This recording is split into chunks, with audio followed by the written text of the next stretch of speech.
कर्मचारी सपोर्ट या यूट्यूब चॅनलमध्ये आपले स्वागत आहे।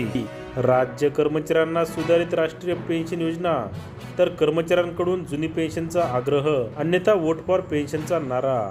चला सविस्तर बातमी जाणून घेऊयात। बघा मित्रांनो, राज्यातील कर्मचाऱ्यांना सुधारित राष्ट्रीय पेन्शन योजना लागू करण्यात येणार आहे।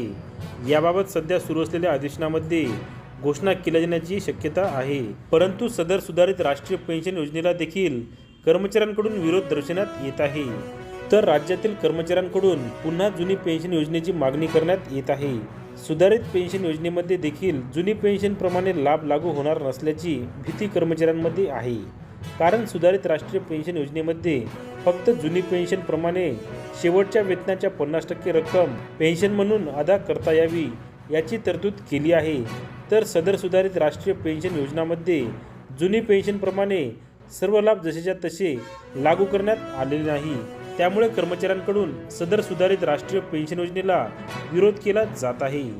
सुधारित राष्ट्रीय पेन्शन योजना ही कर्मचाऱ्यांच्या सेवा कालावधीनुसार शेवटच्या वेतनाच्या 50%, 40% व 35% रक्कम पेन्शन म्हणून दिली जाईल।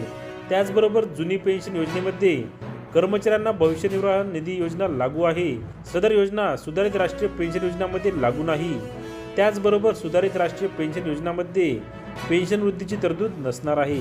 त्यामुळे राज्यातील कर्मचाऱ्यांना जर जुनी पेन्शन योजना लागू न केल्यास येत्या विधानसभा निवडणुकीमध्ये कर्मचाऱ्यांकडून जो पक्ष जुनी पेन्शन देईल त्यालाच मतदान करेल, याकरिता वोट फॉर ओपीएस असा नारा देण्यात येत आहे।